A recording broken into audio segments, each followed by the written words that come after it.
विश्वामित्र जी के आगमन पर दशरथ जी महाराज को भय हुआ और विश्वामित्र जी महाराज स्वयं मारीच स्वभाव से भयभीत होकर के आए। बोलो आए कि नहीं आए?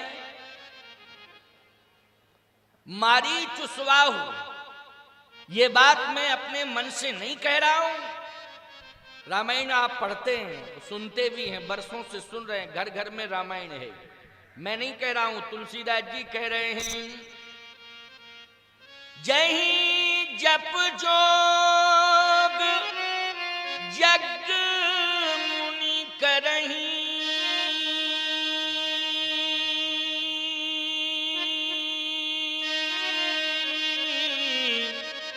ओ अति मारीच सुबाह डरही।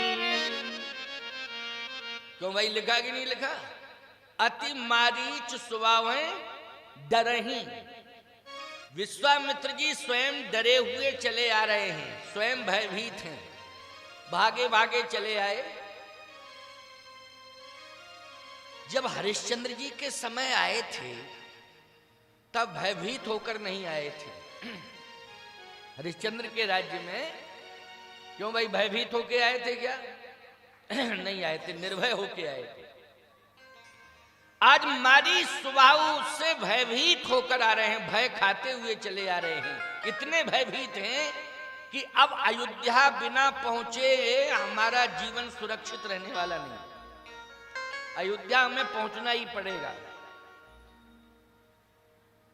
वैसे यज्ञ कर रहे थे, सोच रहे थे कि यज्ञ सफल हो जाएगा, क्योंकि हमारे पास ज्ञान है।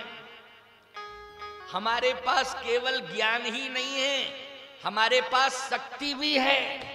और फिर सोचने लगे केवल शक्ति ही नहीं है, संपत्ति भी है।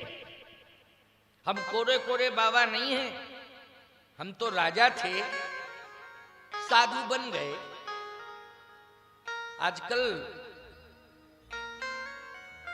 कुछ साधु ऐसे होते हैं जो अपने पुरुषार्थ की दुहाई देते हैं। ये साधुता नहीं है। साधुता का अर्थ ही है विनम्रता, सरलता, सहजता। संत सरल चित्त जगत हित, सरल चित्त वाला होना चाहिए। सरल चित्त वाला यदि संत है तो ईमानदारी से बता रहा हूं, दावे के साथ कह रहा हूं, हृदय से संत है। जिसके चित्त में सरलता आ जाए, जिसके चित्त में सरलता आ जाए, ईमानदारी से बताओ वो हृदय से साधु है कि नहीं? आजकल भेष से साधु दिखाई दे रहे हैं, लेकिन हृदय से साधु कम दिखाई दे रहे हैं। और सच्ची साधुता तो हृदय की हुआ करती है। बोलो हुआ करती है कि नहीं हृदय की? विश्वामित्र जी महाराज कहते हैं मैं ऐरा गहरा नथु खैरा नहीं हूं, ना मुझे साधारण समझा जाए, मैं ज्ञानी हूं। आप कहोगे महाराज अपने मन से कहते चले जा रहे हो ज्ञानी, कहां कहा उन्होंने ज्ञानी? अरे भाई मैं बिल्कुल नहीं कह रहा हूं अपने मन से, ये तो विश्वामित्र जी महाराज कह रहे हैं कि मैं ज्ञानी हूं। बोले विश्वामित्र महामुनि ज्ञानी,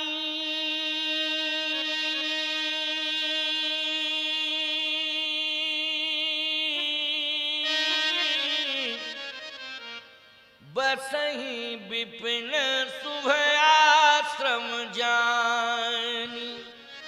विश्वामित्र महामुनि ज्ञानी, महामुनि ज्ञानी।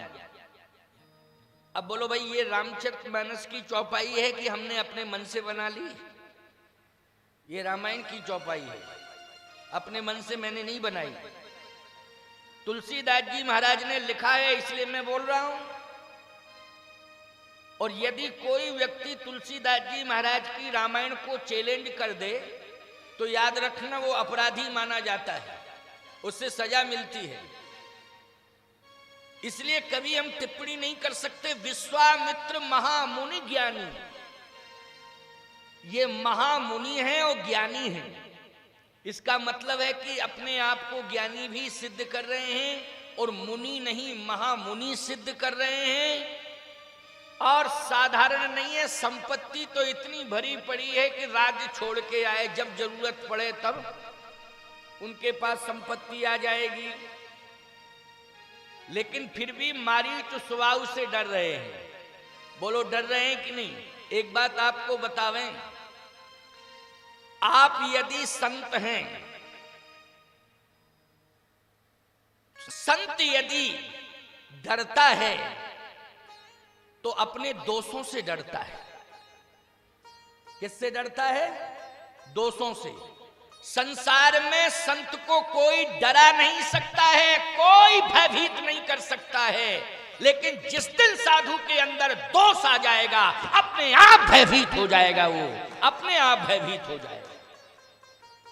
कौन ऐसा समाज में है जो साधु को डरा दे धमका दे? किसकी हिम्मत है कि डरा दे धमका दे? लेकिन जिस दिन दोष आक्रमण कर देता है उस दिन हृदय में भय व्याप्त हो जाता है। बहुत स्पष्ट बोल रहा हूं। विश्वामित्र जी महाराज अगर मारीच स्वभाव से भयभीत हैं, विश्वामित्र जी की यह ताकत है कि जब क्रोध आता है तो वशिष्ठ जी के 100 पुत्र भस्म कर देते हैं क्रोधाग्नि में। बोलो 100 पुत्र भस्म कर दिए क्रोधाग्नि में। मारीच स्वभाव को भस्म नहीं कर पा रहे। वशिष्ठ जी के पुत्रों को देखते ही क्रोधाग्नि आ जाती है आंखों में और भस्मीभूत कर देते हैं विश्वामित्र जी महाराज। एक सेकंड नहीं लगता है साहब, देखते ही भस्म। इतना तेज है, आंखों में ज्वाला निकल पड़ती है। अब सोचो जरा, 100 पुत्र विश्वामित्र जी महाराज देख रहे हैं, वशिष्ठ जी के खड़े हुए हैं, लेकिन इतना क्रोध आया कि तत्काल भस्म कर दिया। और मारीच स्वभाव कई बार यज्ञ को नष्ट कर गए, फिर भी उनका कुछ नहीं बिगड़ा, कुछ भी नहीं बिगड़ा। अति मारीच स्वभावें डरहि। प्यारे,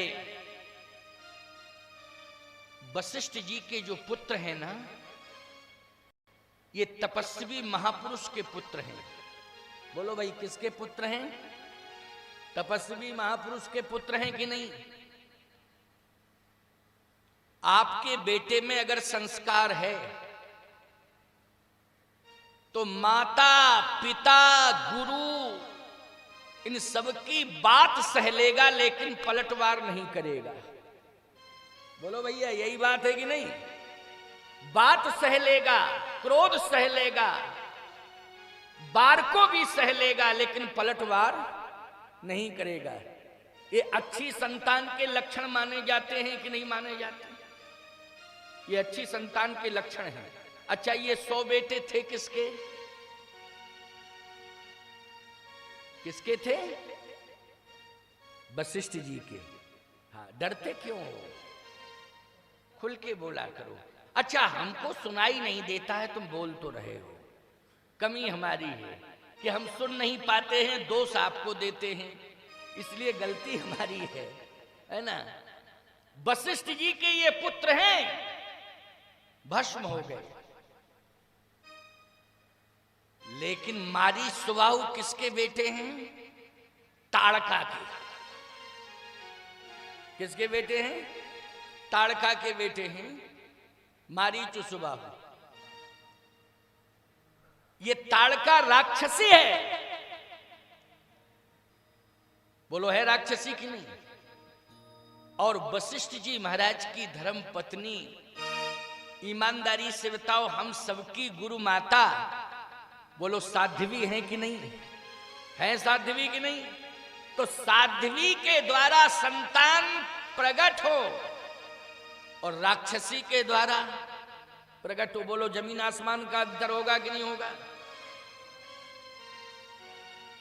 इसलिए कहता हूं माताओं, संतान प्राप्त कर लेना बड़ी बात नहीं है, संतान को संस्कार दे देना ये बड़ी बात है। संतान को संस्कार देना ये सबसे बड़ी बात है, यही विशेषता है। हम सब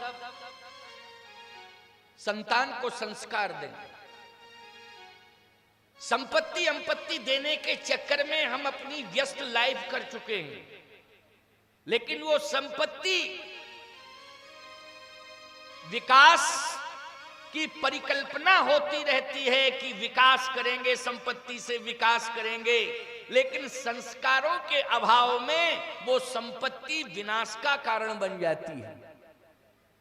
और यदि हमारे जीवन में संस्कार हैं तो संपत्ति थोड़ी ही क्यों ना हो आधार रूप में, लेकिन संस्कारवान को जब थोड़ी सी संपत्ति मिल जाती है तो वो संपत्ति ही उसके जीवन में भगवत भक्ति बन करके उसका विकास करने लगती है। इसलिए आचारहीनम न पुनन्ति वेदा, आचारहीन मनुष्य को वेद स्वीकार नहीं करता है। इसलिए आचरणवान बनो, संस्कारी बनो। मारी सुबाहु ये राक्षसी ताड़का ने इन दोनों को जन्म दिया। मारी सुबाहु राक्षसी ताड़का के पुत्र हैं। अति मारीच सुबाहु डरही। आप कहोगे महाराज वो तो मारी सुबाहु हैं ताड़का के बेटे विश्वामित्र जी। विश्वामित्र जी किसके बेटे हैं? बोले गाधी तनय, गाधी तनय मन चिंता व्यापी,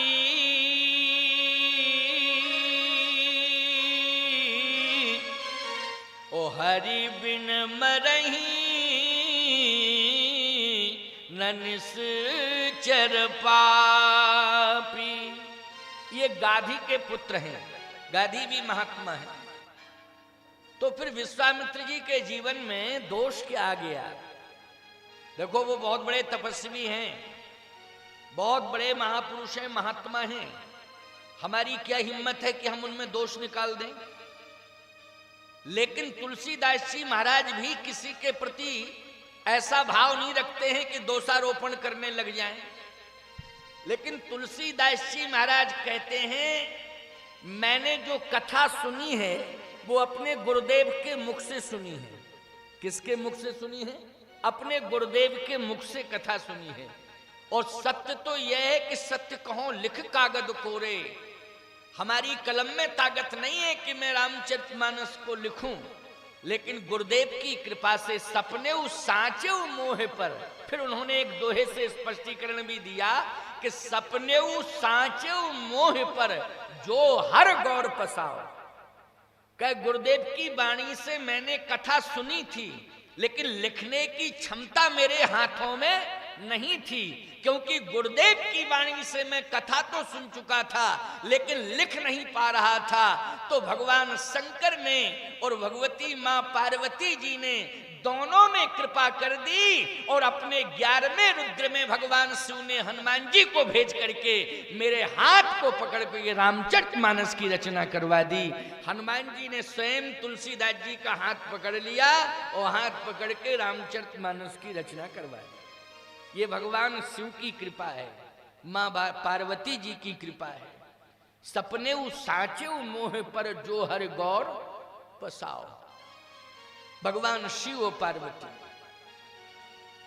तो भाई बात यह है कि विश्वामित्र जी तपस्वी हैं, विश्वामित्र जी महाराज महाज्ञानी हैं, विश्वामित्र जी महाराज बहुत बड़े ध्यानी हैं, लेकिन भयभीत क्यों हैं? बोले मारीचे स्वभाव से भयभीत हैं। इसलिए हैं क्योंकि विश्वामित्र जी महाराज यज्ञ तो कर रहे हैं, लेकिन उस यज्ञ में किसी भी संत को आमंत्रित नहीं कर रहे हैं। और वशिष्ठ जी महाराज अयोध्या में यज्ञ कर रहे थे, तो उन्होंने श्रृंगी ऋषि वशिष्ठ बुलावा पुत्र काम शुभ यज्ञ करावा श्रृंगी ऋषि को बुलाया, वामदेव जी को बुलाया, आदि आदि ऋषि मुनि महात्माओं को बुलाया। बोलो बुलाया कि नहीं? इसका मतलब क्या है? वशिष्ठ जी सम्मान देना जानते हैं, लेकिन विश्वामित्र जी महाराज कहते हैं हम तो स्वयं में ज्ञानी हैं, हमें किसी के सहयोग की आवश्यकता नहीं है, इसलिए हम तो स्वयं यज्ञ कर लेंगे। अच्छा ईमानदारी से बताओ, ज्ञान का अभिमान जिसके जीवन में आ जाता है, निश्चित रूप से दोष उसके ऊपर हावी हो जाता है।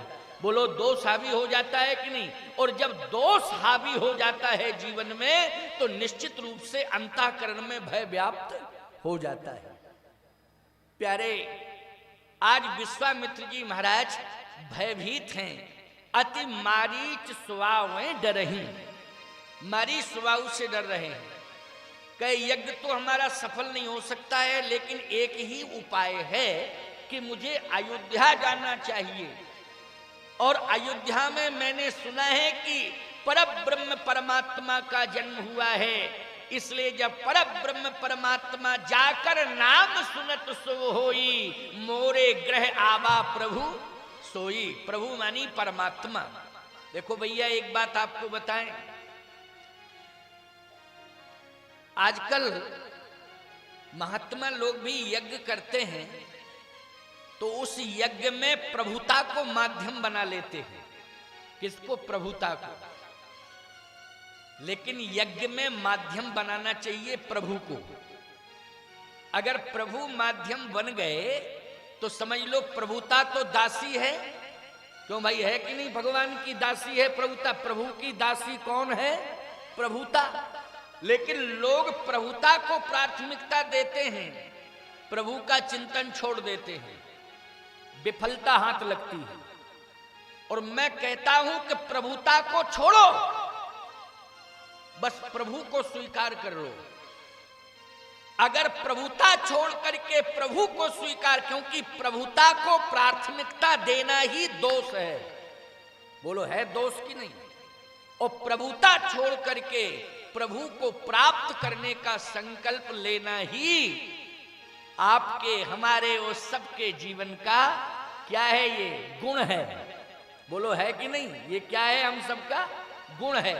प्रभु को प्राप्त करना और प्रभु की शरण में जाना, प्रभु पर आधारित हो जाना, ये गुण है। और प्रभुता पर आधारित हो जाना, ये जीवन का सबसे बड़ा दोष है। तो विश्वामित्र जी ने प्रभुता का त्याग किया और प्रभु की शरण में आने लगे। आप कहो प्रभुता क्या है? अब एक एक चौपाई हम सुनाते जा रहे हैं, तुम सुनते जाना। प्रभुता कितनी चौपाइयों में प्रभुता का संकेत मिला है। कहे विश्वामित्र महामुनि ज्ञानी, हम महामुनि हैं, ये प्रभुता है। हम बहुत बड़े ज्ञानी हैं, ये प्रभुता है। बसही विपिन सुव आश्रम जानी, मेरे आश्रम का नाम है सिद्धाश्रम। मेरे से बड़ा आश्रम तो किसी का है नहीं। आओ दुनिया वालों देख लो कितना बड़ा आश्रम है, ये प्रभुता है। इसलिए बसही विपिन शुभ आश्रम जानी। तो जब प्रभुता का प्रदर्शन हो रहा है, तो जही जप जोग जग मुनि करही, ओ अति मारीच सुवावे डरही। मारी स्वभाव आक्रमण कर देते, यज्ञ विफल हो जाता। जितने भी पक्षी आदि रहते हैं वृक्षों पर, वो भी भय के मारे पलायन करने लग जाते हैं। यज्ञ नष्ट हो जाता है, तहस नहस हो जाती है आश्रम की व्यवस्था। अब बैठे बैठे दुखी हैं, कहे क्या करें क्या ना करें। ये प्रभुता तो परेशान कर रही है। बोलो कर रही है कि नहीं? एक बात आपको बताएं, जितने बड़े बड़े आश्रम साधु संतों के बन गए, सरकार की निगाहें भी उन्हीं के ऊपर आ गई। बोलो आ गई कि नहीं आ गई? और तमाम प्रकार के नोटिस भेजे जाने लगे। साहब इतनी संपत्ति कहां से आई, ब्यौरा दो। अब बोलो भाई, नोटिसबाजी शुरू हो गई। मैं सत्य कह रहा हूं, ये बात वैसे नहीं कह रहा हूं, नहीं तो तुम लोग सोच लो कि महाराज तो वैसे ही बोल रहे हैं। हिसाब दो, इतनी संपत्ति कहां से आई, संपत्ति इतनी कहां से आई, सही बताओ।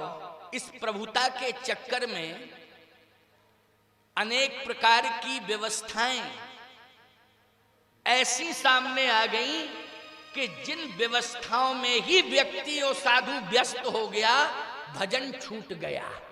बोलो छूट गया भजन कि नहीं, खाली इसी व्यवस्था में लग गए। अब ये बचे कैसे, ये बचे कैसे, वकीलों के चक्कर काटे, बोलो कोर्ट कचहरी के चक्कर काटे, कहे महाराज भजन, अरे बोले आज तो सुबह 4 बजे से निकल पड़े, काहे का भजन। और फिर भी जज साहब ने तारीख बढ़ा दी, क्या करें, तारीख भी नहीं हुई, फैसला भी नहीं हुआ, तारीख बढ़ा दी, लौट के फिर आ गए आश्रम में। आश्रम प्रपंच से जुड़ गया, क्योंकि संपत्ति ने आज पूरा व्यवधान पैदा कर दिया। मैं आपसे एक बात कहता हूं, यदि प्रभुता को छोड़ करके संत केवल प्रभु का चिंतन करने लगे तो किसी माई के लाल में ताकत है कि उसे परेशान कर दे कोई? किसी माई के लाल में ताकत नहीं है। विश्वामित्र जी ने कहा ये आश्रम ही प्रपंच का कारण है, ये आश्रम ही दोषों का कारण है, ये आश्रम ही व्यवधान है, इसलिए इसका त्याग मुझे कर देना चाहिए, इसका त्याग करना चाहिए। तो बोले कहां जा रहे हो? बोले आश्रम की प्रभुता का त्याग करके प्रभु की शरण में जा रहा हूं। किसकी शरण में? प्रभु की शरण में जा रहा हूं। बोले तव मुनि बर मन कीन विचारा,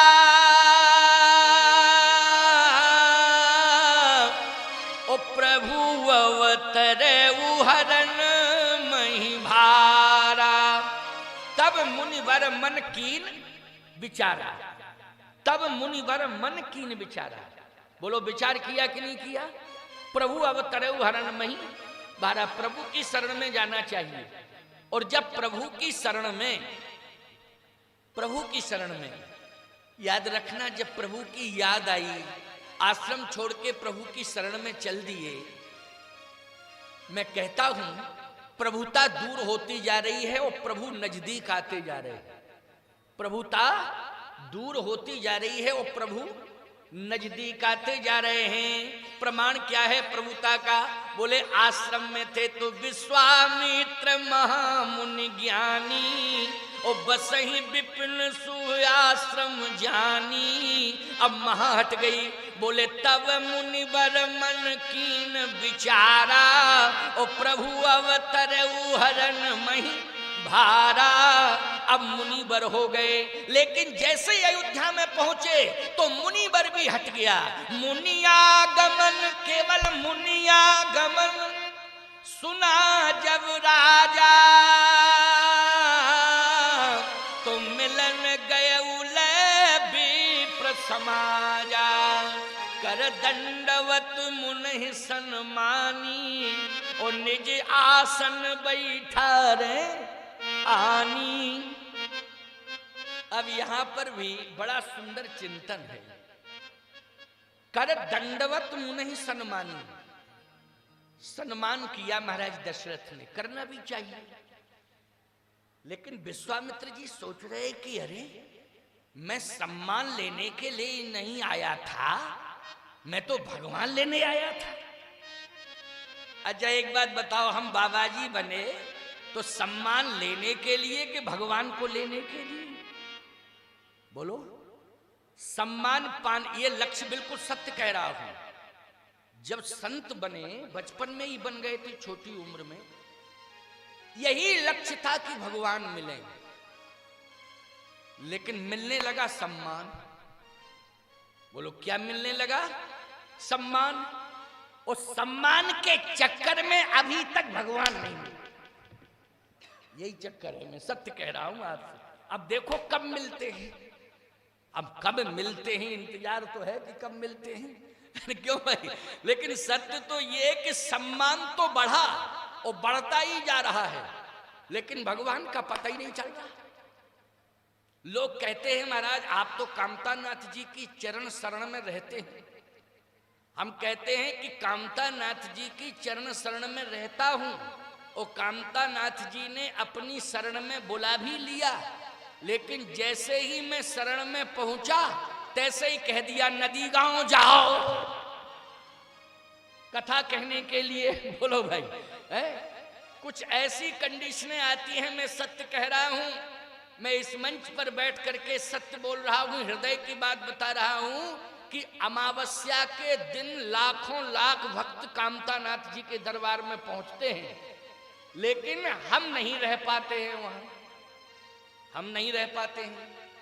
जहां कामतानाथ जी के दरबार में लाखों लाख भक्त अमावस के पर्व पर पहुंच जाते हैं, लेकिन कभी कभी ऐसी कंडीशन आ जाती है कि बहुत लंबी दूर निकल गए कथा कहने के लिए, तो कथा छोड़ के नहीं आ पाते हैं। इसका मतलब है कि भगवान ने ही तो हमें दूर भेजा। बोलो भैया किसने भेजा, जल्दी बोलो। दूर भेजा कि जाओ हैदराबाद चले जाओ। अब हैदराबाद गए साहब, वहां 3 दिन पहुंचने में लगे, 3 दिन लौटने में लगे, 9 दिन रहने में लगे, आधा महीना चला गया कि नहीं चला गया। लेकिन एक ही विश्वास कर लेता हूं, क्या कि संत कभी अपने लिए नहीं जीता है, परमार्थ के कारण साधुन धरा शरीर, समाज का कल्याण हो जाए।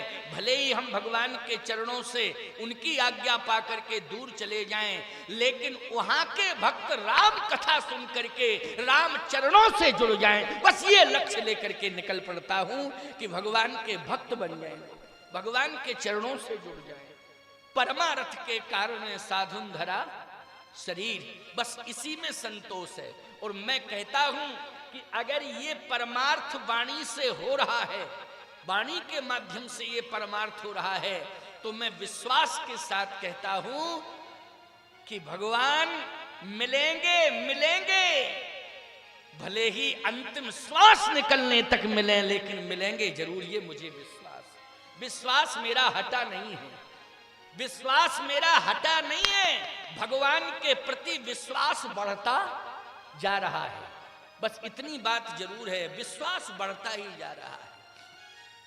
लेकिन सत्य यह है, सम्मान पाने की चाह नहीं रह गई। सम्मान आप देते हो, ये तो आपके संस्कार हैं। बोलो है कि नहीं? आप सम्मान दे रहे हो, ये आपके संस्कार हैं, लेकिन सम्मान पाने की कोई इच्छा नहीं है। ये बिल्कुल सत्य है भैया। क्यों? कथा कहते कहते ये समझ में आ गया कि सम्मान की चाह में सम्मान चला जाता है और भगवान भी नहीं मिलता है। सम्मान भी चला जाता है, ऐसी बात नहीं है। सम्मान चाहने वालों को सम्मान चरम सीमा पर मिला, लेकिन एक दिन ऐसी कंडीशन आई कि बोलो सम्मान चला गया कि नहीं चला गया। राजाओं को प्रजा ने कितना सम्मान दिया, राजाओं को प्रजा ने इतना सम्मान दिया, इतना सम्मान दिया प्यारे, कि राजतंत्र में सबसे ज्यादा सम्मान प्रजा के द्वारा राजाओं को मिलता था। लेकिन ईमानदारी से बताओ, आज जो किले खड़े हुए हैं उनमें कूड़ा कचरा फेंका जाता है। बोलो फेंका जाता है कि नहीं? वो दीवारें ढह गई हैं, उन पर घास खड़ी हुई है, वो गांव भर के कूड़ा कचरा दान बन गए हैं। बोलो ये देखने को आंखों से मिल रहा है कि नहीं मिल रहा है? क्यों?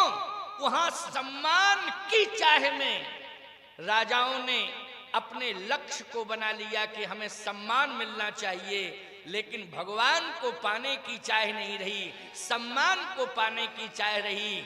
इसलिए जितने भी राजतंत्र में राजाओं के किले थे, आज वो सारे किले उजड़ गए, लेकिन अयोध्या राज्य अभी भी भगवान की कृपा से अंतरराष्ट्रीय स्तर पर श्रद्धा का पात्र बना हुआ है, क्योंकि वहां के राजा ने सम्मान नहीं पाया है, वहां के राजा ने तो भगवान को पाया है और भगवान को पाने का लक्ष्य बनाया है। इसलिए अंतरराष्ट्रीय स्तर पर बोलो, जहां देश का राष्ट्रपति प्रधानमंत्री भी भूमि पर जाता है तो साष्टांग लौट जाता है कि नहीं लौट जाता है? बोलो जल्दी, लौट जाता है कि नहीं?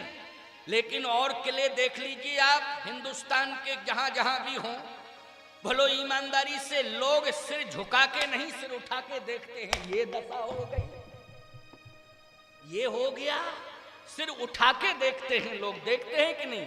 लेकिन अयोध्या राज्य में लोग सिर झुका के ही चलते हैं और साष्टांग प्रणाम करते हैं। क्यों? इसलिए कि अन्य राजाओं ने सम्मान को पाया है, लेकिन अयोध्या के राजा ने भगवान को पाया है। इसलिए भगवान को पालोगे प्यारे तो शरीर तुम्हारा दुनिया से चला जाएगा, लेकिन कीर्ति सदा सदा के लिए अमर हो जाएगी।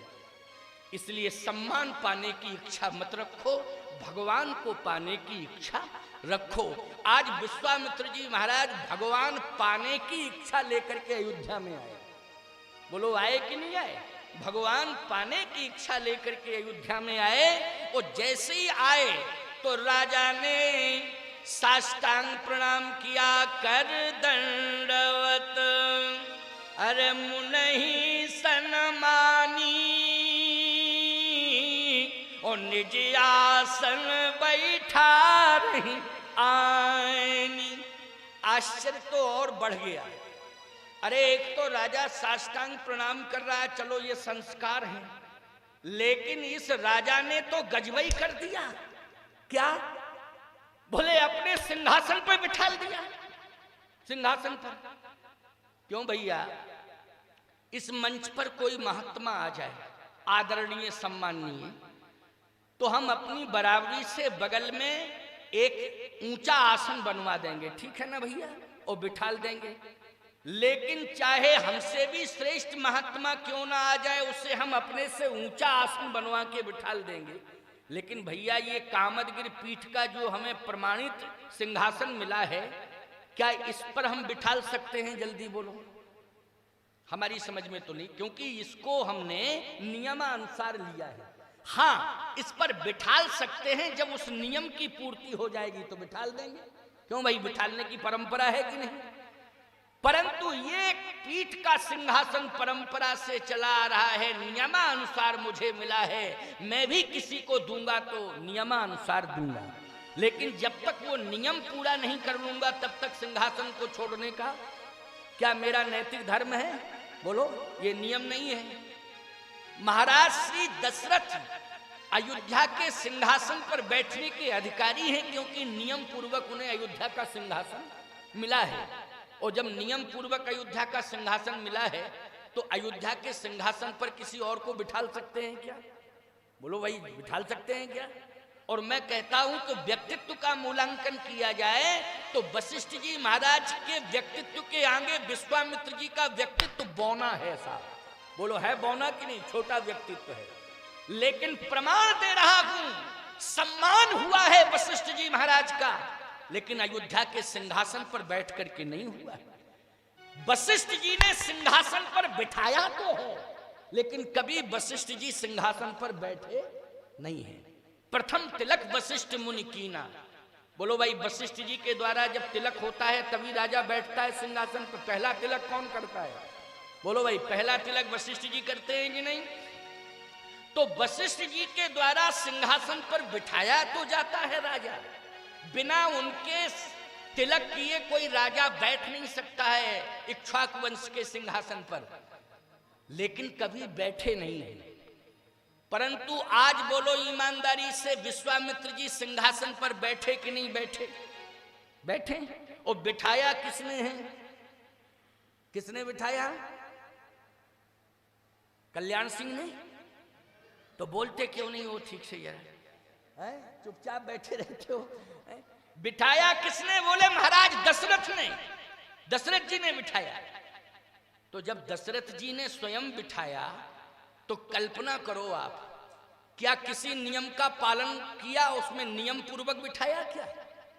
तत्काल बिठा दिया, बैठिए महाराज बैठिए। अब सम्मान बढ़ गया कि नहीं बढ़ गया? और एक तो राजा ने साष्टांग दंडवत किया तब सम्मान मिला, अब सिंहासन पे बिठा दिया, अब कह नहीं क्या।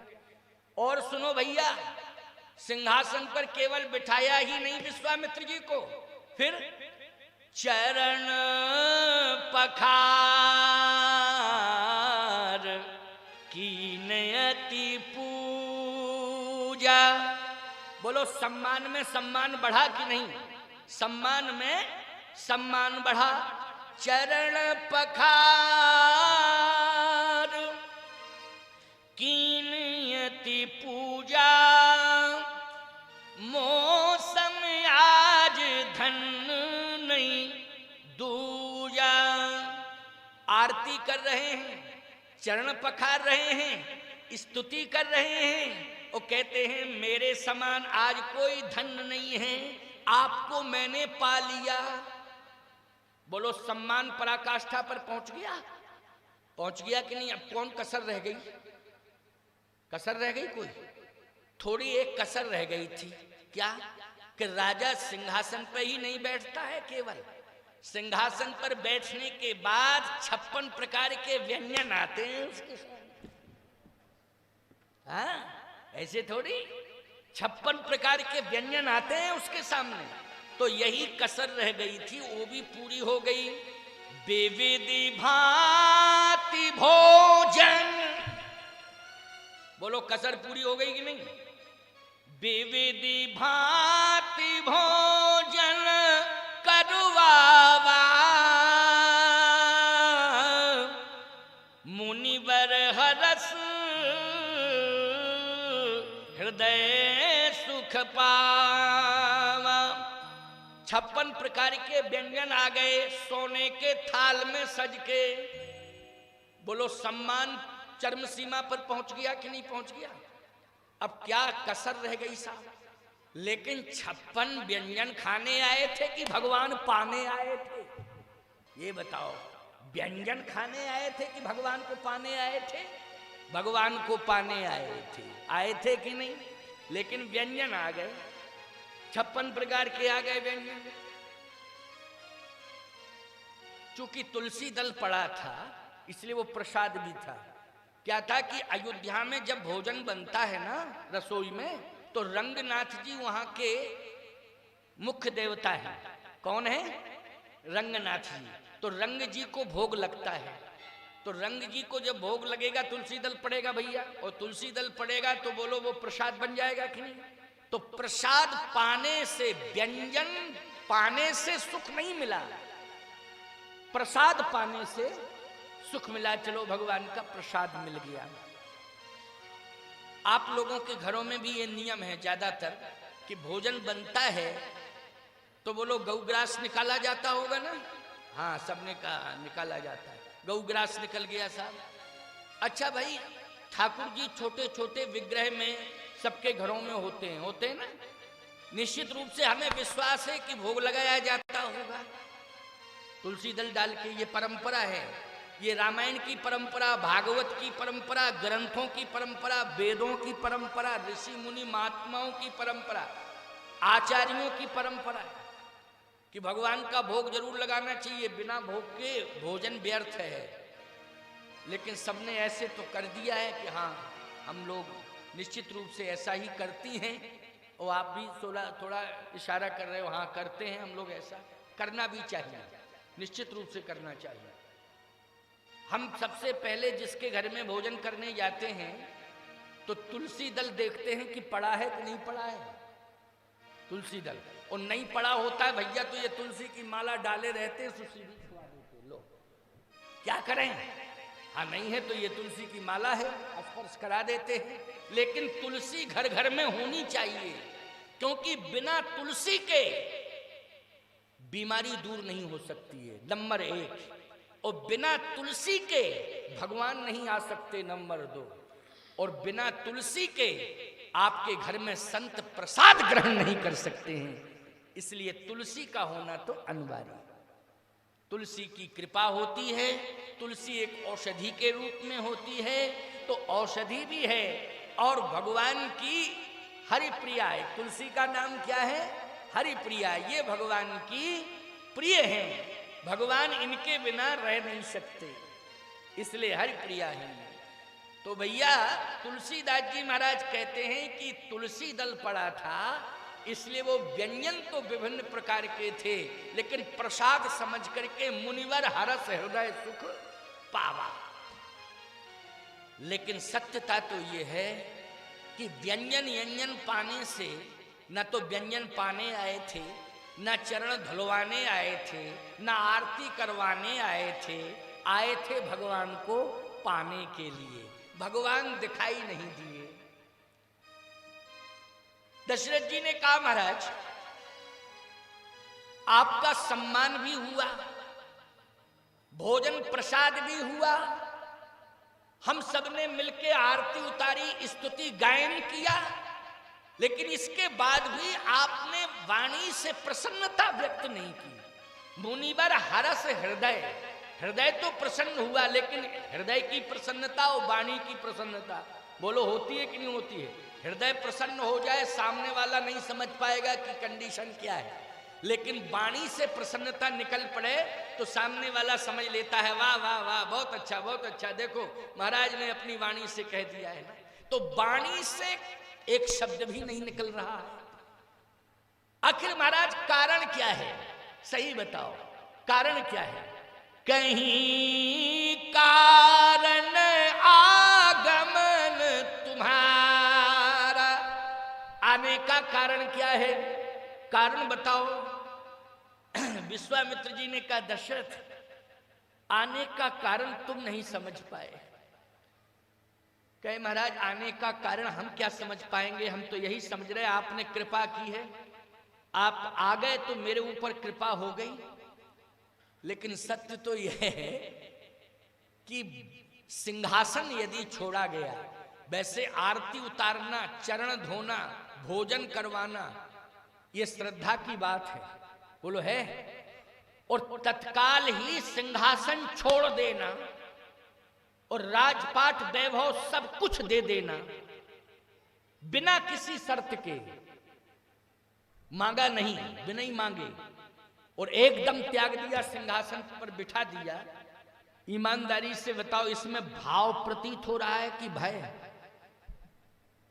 इसमें भाव प्रतीत नहीं हो रहा, भय प्रतीत हो रहा है। अच्छा ये और भी प्रमाण में दे रहा हूं।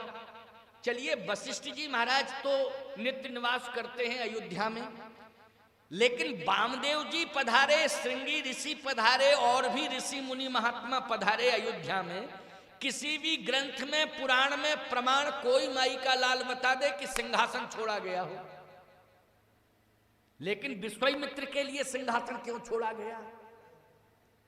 एकमात्र विश्वामित्र के लिए सिंहासन छोड़ा गया, इतिहास में अन्य किसी संत के लिए सिंहासन नहीं छोड़ा गया। इसका मतलब यह है कि दशरथ जी के मन में भय है कि जब हरिश्चंद्र जी के समय आए थे तो सिंहासन चला गया था और काशी के बाजार में बिक भी गए थे, तो पहले ही सिंहासन छोड़ दो, बेचा बाची का झंझट खत्म। हाँ सिंहासन सीधा छोड़ दो कि महाराज लीजिए बैठिए और हम सब सेवक आपके चरण के। सावधान। विश्वामित्र जी की आंखों में आंसू हैं,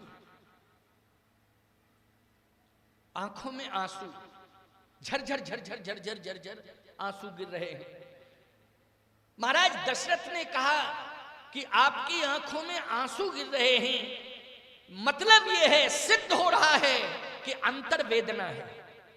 क्या है? अंतर वेदना।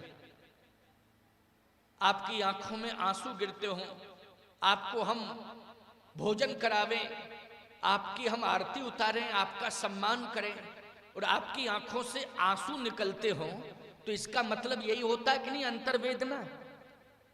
महाराज वो वेदना क्या है मैं समझ नहीं पा रहा हूं, आप सुनाइए ना, वेदना है क्या? कहीं कारण आगमन तुम्हारा, हमने तो सम्मान किया, हर प्रकार से आपको आदर दिया, लेकिन आपके आंखों के आंसू बंद नहीं हो रहे हैं। आखिर ये वेदना क्यों? कारण क्या है? अब आप कारण बताएं। विश्वामित्र जी ने कहा, दशरथ, ये वेदना सम्मान से दूर नहीं हो सकती। चाहे जितना सम्मान तुम कर दो, चाहे जितने पकवान तुम खिला दो, लेकिन मेरे हृदय की वेदना समाप्त नहीं हो सकती। कब तक? जब तक भगवान का दर्शन नहीं करा दोगे, तब तक। भगवान का दर्शन। प्यारे, ये भौतिक संपदाओं में कब तक आनंद लेते रहोगे? ये भौतिक साम्राज्य के स्वामी तुम कब तक बने रहोगे? बोलो, एक ना एक दिन तुम्हें छोड़ना पड़ेगा कि नहीं? और जब छोड़ना पड़ेगा तो सही बताओ, चाहे राजा हो और चाहे मजदूर हो, मजदूर अपनी झोपड़ी छोड़ के जाएगा, राजा अपने महल छोड़ के जाएगा, लेकिन परमात्मा के यहां ईमानदारी से बताओ, ना तो राजा को देख करके मूल्यांकन किया जाएगा और न ही झोपड़ी वाले मजदूर को देख करके मूल्यांकन किया जाएगा। परमात्मा के यहां तो कर्म देख करके मूल्यांकन किया जाएगा कि तुमने कर्म कैसा किया है, कौन सा कर्म करके तुम आए हो, कैसा कर्म करके तुम आए हो, इसको देख करके तुम्हारा मूल्यांकन होगा। तो सत्य तो यह है प्यारे कि अगर हमने भगवान को पाने का लक्ष्य बना लिया, अगर हमने भगवान को पाने का लक्ष्य बना लिया इस जीवन में, तो सत्य कह रहा हूं, भगवान के पास तुम ऐसे नहीं जाओगे, भगवान के पार्षद ही तुम्हें लेने के लिए आएंगे। ऐसे नहीं जाओगे, भगवान के पार्षद तुम्हें लेने के लिए आएंगे और भगवान के पार्षद तुम्हें भगवान के पास ले जाएंगे। बोलो, ले जाएंगे कि नहीं ले जाएंगे? ये है सत्कर्म का प्रभाव। ये किसका प्रभाव है? सत्कर्म का, सम्मान का नहीं, ये सत्कर्म का प्रभाव है। सम्मान दुनिया से मिलता है, दुनिया की दृष्टि में सम्मान का मूल्यांकन होता है, लेकिन परमात्मा की दृष्टि में सत्कर्म का मूल्यांकन होता है। इसलिए सत्कर्म अच्छा करो, इन हाथों से अच्छा कर्म करो, सत्कर्म करो, भगवान तुम्हें निश्चित रूप से मिलेंगे। विश्वामित्र जी ने कहा, दशरथ, भगवान चाहिए, और मैंने ये सुना है कि तुम्हारे यहां भगवान आया है। भगवान आया है क्योंकि मैंने आश्रम में सुना था, तब मुनिवर मन कीन विचारा, प्रभु अवतर उहरन मही भारा, प्रभु अवतर उहरन मही भारा। मैंने ऐसा सुना है कि अवतार हुआ है और अयोध्या की भूमि पर हुआ है, तुम्हारे आंगन में हुआ है कि नहीं? इसी आंगन में तो मैं बैठा हूं, लेकिन मुझे वो दिखाई नहीं दे रहा है। आखिर कहां है? जाकर नाम सुनत शुभ होई, मोरे ग्रह आवा प्रभु सोई। वो प्रभु कहां है? जरा उसका दर्शन कराओ। वो प्रभु कहां है? अब सही बात बतावें आपको, दशरथ जी महाराज ने अभी तक राम जी को सामने ही नहीं किया सामने, क्योंकि महाराज दशरथ एक लक्ष्य बना चुके थे। वो लक्ष्य क्या था? दशरथ जी महाराज का ये लक्ष्य बन चुका था कि मैं अपने राम को महलों के अंदर ही रखूंगा, मैं अपने राम को सोने के पालने पर बैठा हुआ देखता रहूंगा, मैं अपने राम को अयोध्या की चार दीवारी के अंदर ही रखूंगा। ये लक्ष्य बना चुके थे महाराज दशरथ। लेकिन एक बात बताओ, आपको भगवान मिल जाएं तो आप भगवान को अपने घर तक सीमित रखोगे, अपने कमरे तक सीमित रखोगे, अपने घर तक सीमित रखोगे, अपने गांव तक सीमित रखोगे? परमात्मा सीमित है कि असीमित है? बोलो भाई, बोलो भाई। परमात्मा को सीमा में कैसे प्रतिबंधित किया जा सकता है? और यदि कोई परमात्मा को सीमा में प्रतिबंधित कर रहा है तो यह उसकी अज्ञानता है, अज्ञानता की नहीं। और सबसे बड़ी अज्ञानता है उसके जीवन की। परमात्मा को, जैसे आज मैं राम कथा कह रहा हूं, तो राम कथा को केवल चित्रकूट धाम तक सीमित नहीं किए हुए, जहां जहां तक मेरे राम का प्रभाव बने और प्रचार प्रसार हो, श्री राम की भक्ति लोग करें, बोलो ईमानदारी से, वहां वहां तक मैं जाता हूं कि नहीं जाता हूं, और लाखों लाख लोगों में राम भक्ति का प्रचार करता हूं। आज ये मेरी कथा इस नगर के, नदी गांव नगर के चेयरमैन हैं अभिमन्यु सिंह, चाहते तो ये जितने भी गेट फाटक लगे हैं सबको बंद कर देते, कहते महाराज जी आप मंच पर बैठो और हम बैठ के सुनेंगे, आप सुनाओ अकेले हम सुनेंगे।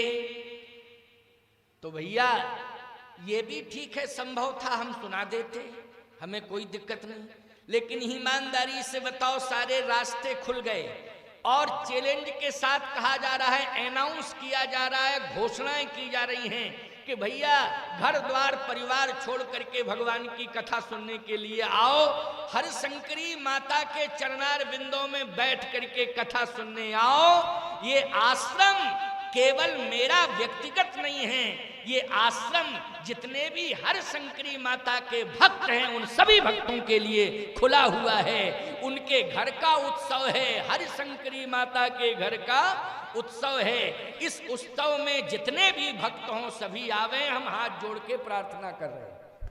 बोलो भाई यही भाव है कि नहीं? हाथ जोड़ के प्रार्थना कर रहे हैं, सभी आए। बोलो ये दरबार खुल गया है माँ के चरणार बिंदों में, और लोग केवल नदी गांव तक के सीमित नहीं है, कई गांवों के लोग भी कथा सुनने के लिए आए हैं, क्योंकि कथा के प्रति प्रेम है, कथा का प्रचार प्रसार हो ये मेरा भी लक्ष्य है, श्री राम जी का प्रचार प्रसार हो ये मेरा भी लक्ष्य है, आप राम के भक्त बने ये मेरा कर्तव्य है, और आप सब सुन करके राम कथा अपने जीवन का कल्याण करें ये आप सबका भी परम संकल्प है। इसलिए सुर सरिसम सब कर हित होई। जैसे गंगा में कोई भी स्नान करे, चाहे रोगी करे, चाहे वियोगी करे, चाहे संयोगी करे, चाहे ज्ञानी करे, चाहे अज्ञानी करे, ईमानदारी से बताओ गंगा समान रूप से सबका कल्याण करती है कि नहीं? ऐसे ही जैसे गंगा सभी का कल्याण करती है समान रूप से, वैसे ही राम कथा रूपी गंगा सभी का कल्याण करती है। जो भी इसमें स्नान करता है उसका परम कल्याण राम कथा रूपी गंगा करती है। तो आओ मैं सुनाना चाहता हूँ, आप सबको ये बताना चाहता हूँ कि महाराज श्री दशरथ भगवान राम को राजमहल के अंदर जो कनक भवन है, कनक भवन, उसके अंदर रखना चाहते हैं। कनक भवन मानी सोने का भवन, क्यों? कनक भवन का अर्थ है कनक मानी सोना, और बोलो संसार में प्रसिद्धि है। जैसे लंका सोने की थी पूरी लंका, लेकिन अयोध्या में एक स्पेशल भवन था, उसका नाम क्या था? कनक भवन। अंतर यह है कि कनक भवन में राम जी रहते हैं और कनक की लंका में रावण रहता है। बोलो भैया, वो पूरी कनक की लंका मानी सोने की लंका में रहता है रावण, राम जी रहते एक भवन में।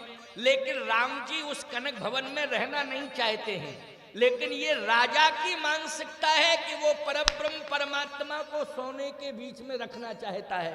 बोलो भाई, सोने की दीवालों के बीच में रखना चाहता है, ये राजा की भावना है। परंतु संत क्या कहते हैं?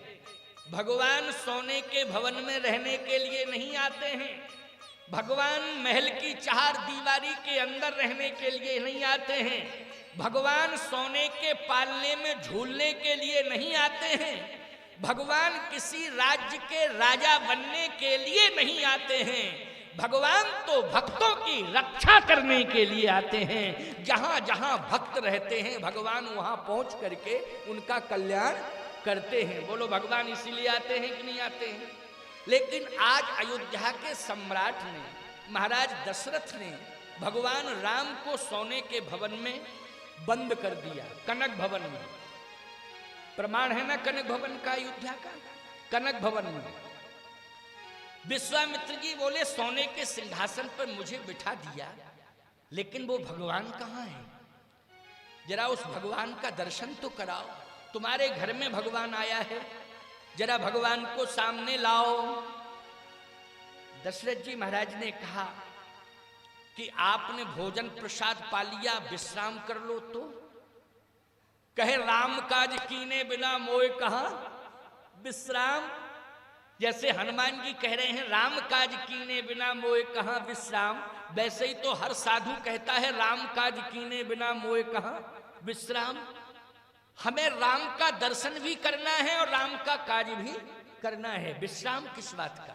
विश्राम नहीं। राम को कहां है? राम को मेरे सामने कर दो, मैं राम का दर्शन करना चाहता हूं। सो सुखधाम राम असनामा अखिल लोकदायक विश्रामा। उनका दर्शन किए बिना विश्राम मिल नहीं सकता है, इसलिए वो कहां है? अखिल लोकदायक विश्रामा, जो अखिल ब्रह्मांड के नायक हैं, पूरे ब्रह्मांड को विश्राम प्रदान करते हैं, विश्रांति प्रदान करते हैं, वो कहां है? राम सामने लाओ। दशरथ जी महाराज ने कहा हाँ महाराज, आज्ञा शिरोधारी है, मैं प्रयास करता हूं। इशारा किया कि राम कहां है? राम कहां है? एक दासी दौड़ी दौड़ी गई कनक भवन की ओर और कौशल्या जी से कहा, कैकेयी जी से कहा, सुमित्रा जी से कहा, तीनों महारानियों से कि बुलाया गया है राम भद्रजू को, लेकिन अकेले राम नहीं, राम को अकेले नहीं भेजना है। राम के साथ में जो तीन और आए हैं ना, भरत, लक्ष्मण और शत्रुघ्न, इन चारों को भेजना है। चारों को भेजा गया साहब, चारों आ रहे हैं क्रम से, राम लक्ष्मण भरत शत्रुघ्न। गोस्वामी जी कहते हैं जैसे ही राम जी आए, भरत जी, लक्ष्मण जी, शत्रुघ्न जी, तो पुनि चरणन मेले सुतचारी।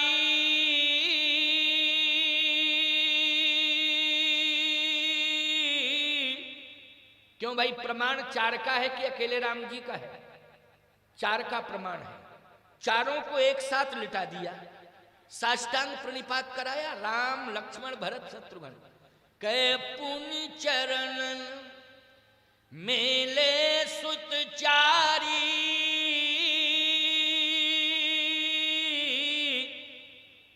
लेकिन विश्वामित्र जी राम को पाने का लक्ष्य बना के आए थे।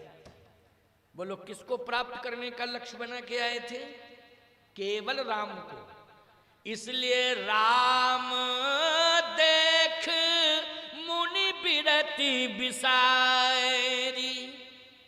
चारों भाई चरणों में लेटे हैं, लेकिन देख किसे रहे हैं विश्वामित्र जी? बोलो जल्दी। राम देख, राम को देख रहे हैं।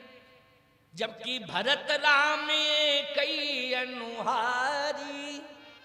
इसका मतलब है कि विश्वामित्र जी को पहचान है कि ये राम है, ये भरत है। बोलो पहचान है कि नहीं? जबकि भरत राम एक ही अनुहारी, सहसा लख न सके नर नारी। लेकिन भैया नर नारी नहीं समझ सकते हैं, परंतु महात्मा तो समझ ही सकते हैं कि कौन राम है, कौन भरत हैं। बोलो समझ सकते कि नहीं? राम देख, राम जी को देखा, देखा साहब, आंसू गिर रहे थे, दर्शन हो रहा है, बिरति बिसारी, सब कुछ भूल गए, भूल गए सब कुछ। क्यों भैया? राम को पाने के बाद संसार का सब कुछ आप भूल जाएंगे कि नहीं भूल जाएंगे? वो भूल ही जाना चाहिए, भूल जाना चाहिए कि नहीं? राम को प्राप्त करने के बाद संसार में कुछ भी पाने की इच्छा नहीं रहनी चाहिए, और न रहती है न रहनी चाहिए। राम मिल गए, सब कुछ मिल गया। विश्वामित्र जी ने राम देख मुनि बिरति बिसारी, सब कुछ भूल गए, राम को देख रहे हैं, राम का दर्शन कर रहे हैं। दशरथ जी महाराज भी कांप रहे हैं। क्यों? कहे विश्वामित्र जी ने टारगेट बना लिया राम को, निगाह में रख लिया ना, देख रहे हैं किसको देख रहे हैं? राम को। इसका मतलब है कि दशरथ, राम तुम्हें मिल तो गए, लेकिन अब राम तुम्हारे हाथ से जा रहे, क्योंकि बाबा विश्वामित्र ने निगाह पर रख लिया है राम को। राम देख, किसको देख रहे हैं? भरत को नहीं देख रहे हैं, लक्ष्मण को नहीं देख रहे, शत्रुघ्न को नहीं देख रहे, केवल राम देख मुनि विरति विशारी। राम के प्रति आकर्षण है। जब देख रहे थे बार बार, तो सुमंत जी ने कहा विश्वामित्र जी महाराज से कि महाराज आप राम को देख रहे हैं लेकिन बोल कुछ नहीं रहे, देख ही रहे, आप बोल कुछ नहीं रहे तो कुछ बोलिए तो। विश्वामित्र जी ने कहा दशरथ, तुम्हारे प्रधानमंत्री मुझसे कह रहे हैं कि आप बोल नहीं रहे हैं, तो मैं बोलूं? बोलो जल्दी, बोलो। कांपते हुए दशरथ जी ने कहा महाराज बोलिए ना। कहे मुझे कुछ नहीं चाहिए, केवल राम चाहिए। राम, राम को दे दो। दशरथ जी ने प्रधानमंत्री सुमंत से कहा कि तुमको बहुत जल्दबाजी थी बुलवाने की, तुम्हें क्या जरूरत थी कि कह दिया महाराज बोलिए ना बोलिए, देख रहे हैं, अब बोलिए, इतनी जल्दबाजी। अब मांग लिया राम को, मांग लिया राम को। कहे हां करो या ना, राम चाहिए मुझे। बोलो देना चाहते हो कि नहीं? गोस्वामी जी कहते हैं सुन राजा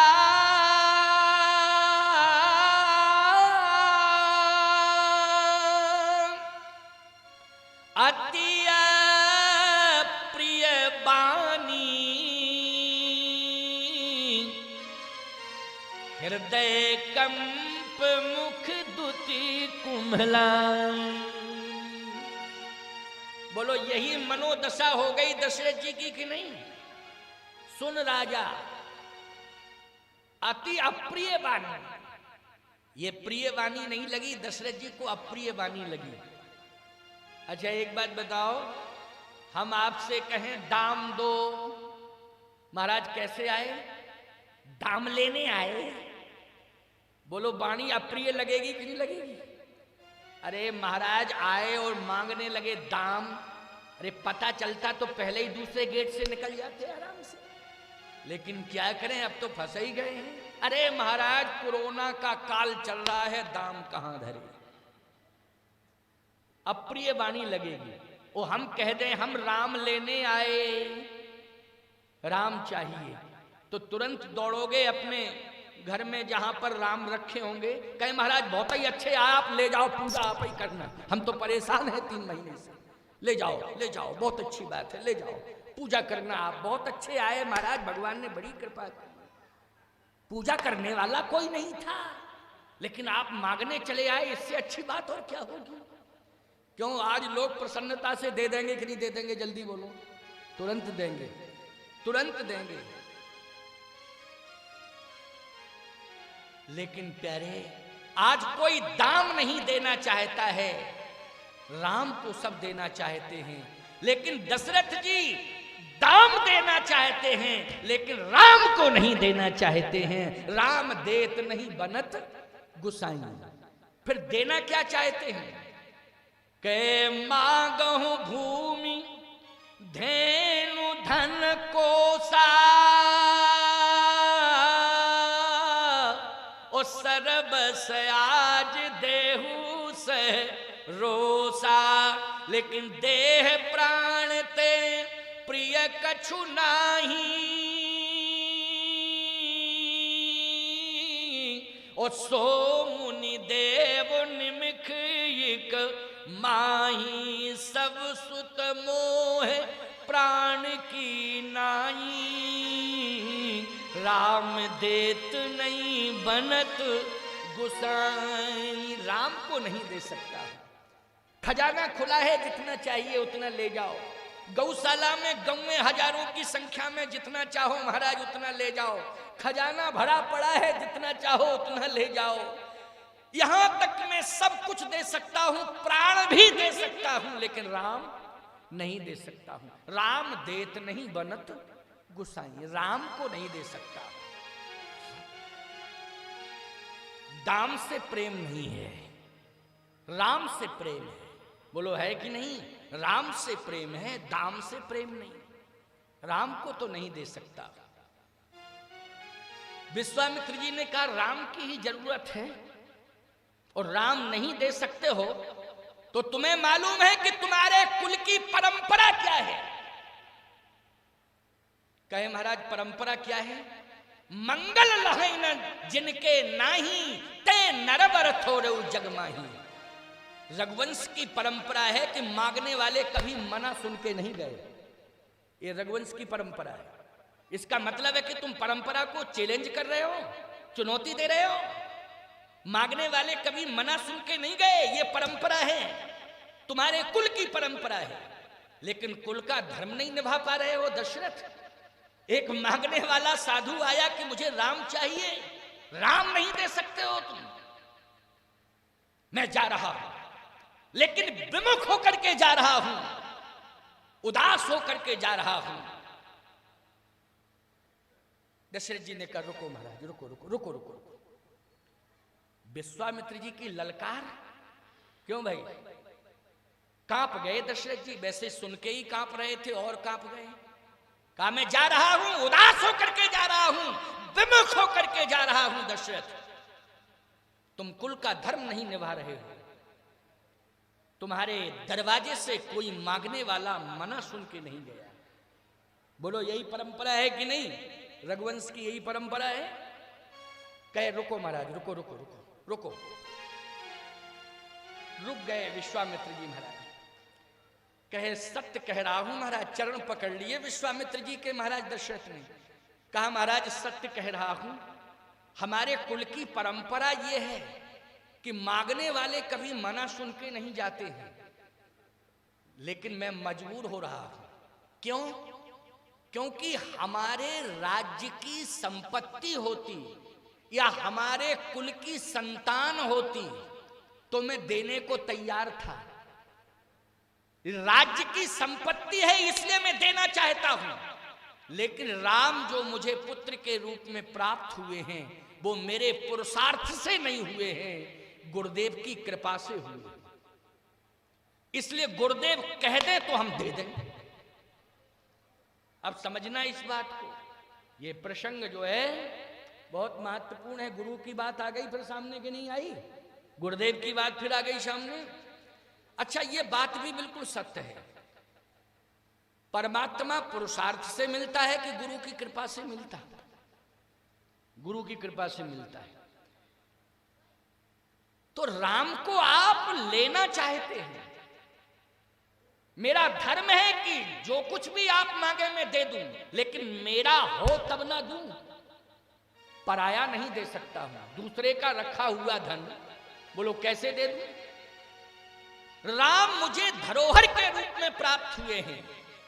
राम पर मेरा अधिकार नहीं है। जिसका अधिकार है राम पर, अगर वो कह दें तो हम दे देंगे। विश्वामित्र जी ने कहा तो अभी तो मैं यही समझ रहा था कि राम तुम्हारे हैं, राम तुम्हें मिल गए हैं, इसलिए तुम्हारे द्वारा राम मुझे भी मिल जाएंगे। लेकिन इसका मतलब है कि राम तुम्हें धरोहर के रूप में मिले हैं? कहे हाँ महाराज, धरोहर के रूप में मिले हैं। इसका मतलब है कि यज्ञ की भूमि से राम तुम्हें प्राप्त हुए हैं, तो यज्ञ ने राम तुम्हें दिए हैं। तो मैं यज्ञ की रक्षा के लिए ही तो राम को ले जा रहा हूं, यज्ञ की रक्षा हो। कहे महाराज यज्ञ तो बाद में हुआ, बाद में हुआ यज्ञ। पहले तो गुरुजी की कृपा हुई है, गुरुदेव ने आशीर्वाद दिया है, तब बाद में यज्ञ हुआ है। तो कहे तुम्हारे गुरु कौन हैं? कहे गुरु वशिष्ठ। ओ हो, समझ लेना इस बात को बहुत ध्यान से।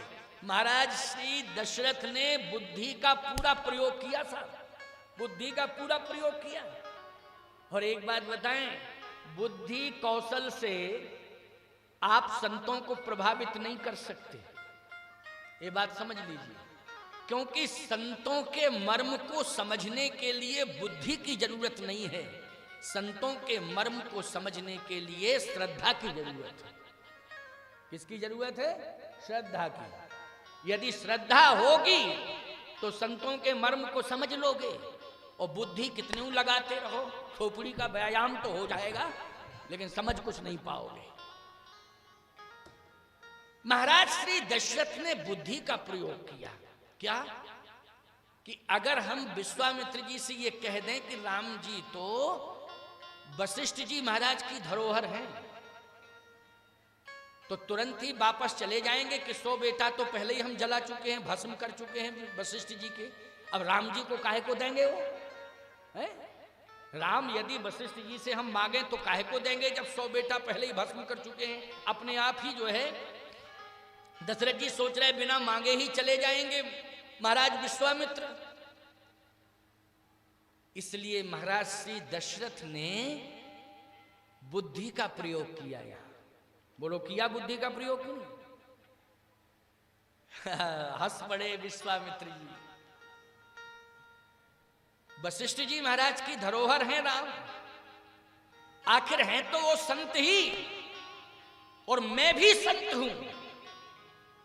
लेकिन मैं समझ रहा हूं दशरथ तुम्हारी बुद्धि को, कि तुम ये विवेक लगा रहे हो, तुम बुद्धि से यही सोच रहे हो कि वशिष्ठ और विश्वामित्र में मतभेद हैं, यही समझ रहे हो। अच्छा, दशरथ जी भी यही समझ रहे थे कि मतभेद हैं दोनों में। जब मतभेद हैं तो वशिष्ठ जी महाराज से कहेंगे ही नहीं राम के लिए, चुपचाप चले जाएंगे, मांगेंगे ही नहीं, और समस्या का समाधान बढ़िया आसानी से हो जाएगा, कोई दिक्कत नहीं। हंसते हुए विश्वामित्र जी ने कहा, तुम्हारी बुद्धि, तुम्हारा विवेक ये कह रहा है कि वशिष्ठ और विश्वामित्र में मतभेद है, इसलिए मतभेद होने के कारण विश्वामित्र वशिष्ठ से राम को नहीं मांगेंगे। मैं समझ रहा हूं, लेकिन सुनो राजा दशरथ, बहुत ज्यादा बुद्धि विवेक लगाने की जरूरत नहीं है, तो महात्माओं के मर्म को नहीं समझ सकते हो। वशिष्ठ और विश्वामित्र में मतभेद हो सकता है लेकिन मनभेद नहीं हो सकता है। मत अलग अलग हुआ करते हैं संतों के, कोई संत किसी मत का है, कोई संत किसी मत का है। हमारे यहाँ खड दर्शन है, 6 दर्शन, खड दर्शन, अलग अलग मत के मतान्यायी हैं, अलग अलग मत के आचार्य भी हैं, परंपराएं अलग अलग मत की हैं, मत अलग हो सकते हैं, लेकिन सबका मन एक है, प्रभु प्राप्ति। क्यों भाई? मन सबका क्या है? प्रभु प्राप्ति, भगवत प्राप्ति। बोलो है कि नहीं? यही मन है कि नहीं? सबका एक ही मन है, मत अलग अलग है, मन एक है, प्रभु प्राप्ति। लक्ष्य एक है, प्रभु प्राप्ति, भगवत प्राप्ति, भगवान की प्राप्ति, ये लक्ष्य है। वशिष्ठ का भी यही लक्ष्य है, भगवत प्राप्ति। विश्वामित्र का भी यही लक्ष्य है, भगवत प्राप्ति। वशिष्ठ का भी यही मन है कि यज्ञ पूर्ण होना चाहिए, यज्ञ की रक्षा होनी चाहिए, यज्ञ सफल होना चाहिए। और विश्वामित्र का भी यही मन है कि यज्ञ सफल होना चाहिए, यज्ञ पूर्ण होना चाहिए। कोई महात्मा ये चाहेगा कि हमारा यज्ञ सफल हो जाए, इनका विफल हो जाए? बोलो, वो साधु है? साधु नहीं है वो जो ये सोचे। यज्ञ सफल होना चाहिए, जहां जहां भी यज्ञ हो रहे हों वो सब यज्ञ सफल होना चाहिए। हे प्रभु, ऐसी कृपा करो कि मैंने सुना है अमुक जगह पर यज्ञ हो रहा है, कोई विघ्न न आने पावे, यज्ञ सफल हो जाए, मेरी यही प्रार्थना है। जो जहां संत भजन कर रहे हैं, बोलो यही सोच रहे हैं बैठे बैठे कि नहीं? कहीं भी यज्ञ हो रहा हो, भले ही उनका यज्ञ से कोई वास्ता, उन्हें निमंत्रण न मिला हो, चाहे उन्हें बुलाया न गया हो, चाहे उनका कोई परिचय ना हो उस यज्ञ से, लेकिन कानों में ये आवाज पहुंचेगी कि वहां यज्ञ हो रहा है, तो बोलो असली संत भगवान से नित्य प्रार्थना करेगा कि नहीं कि निर्विघ्न यज्ञ संपन्न हो। एक बात आपको बताएं, किसी के घर में बेटी की शादी है, लेकिन ये आवश्यक नहीं है कि सबको निमंत्रण मिले। क्यों भैया? उसका सामर्थ्य नहीं है कि वो पूरे गांव को निमंत्रण भेजे, लेकिन उसने सुनिश्चित लोगों को निमंत्रण दिया, वो लोग पहुंचे भी। लेकिन हर घर का व्यक्ति यही सोचेगा कि नहीं सोचेगा कि हमारे गांव की बेटी की शादी है, हे गणपति भगवान, हे हर शंकरी माता निर्विघ्न संपन्न कर देना, बस यही प्रार्थना है। बोलो हर घर का प्राणी यही सोचेगा कि नहीं सोचेगा? क्योंकि ये बेटी की शादी यज्ञ है, बेटी की शादी का मतलब है यज्ञ। बोलो है कि नहीं? यज्ञ, यज्ञ सफल होना चाहिए। बेटी का हाथ पीला हो जाए समय से, निर्विघ्नता पूर्वक विदाई हो जाए गांव से, बोलो यही सोच होगी कि नहीं होगी? यही सोच होनी भी चाहिए। ये जरूरी नहीं है कि आपको निमंत्रण मिला हो या ना मिला हो, या आपके उस परिवार से कैसे संबंध हैं, नहीं नहीं, वो यज्ञ हो रहा है। बेटी भले ही किसी की है, लेकिन हमारे गांव की है, हमारे नगर की है, निर्विघ्नता पूर्वक वो यज्ञ संपन्न होना चाहिए। ये परिकल्पना, ये भावना रहती है। तो विश्वामित्र जी ने कहा कि वशिष्ठ जी की धरोहर अगर राम हैं, तो वशिष्ठ जी को बुलाया जाए, महात्मा वशिष्ठ को बुलाया जाए।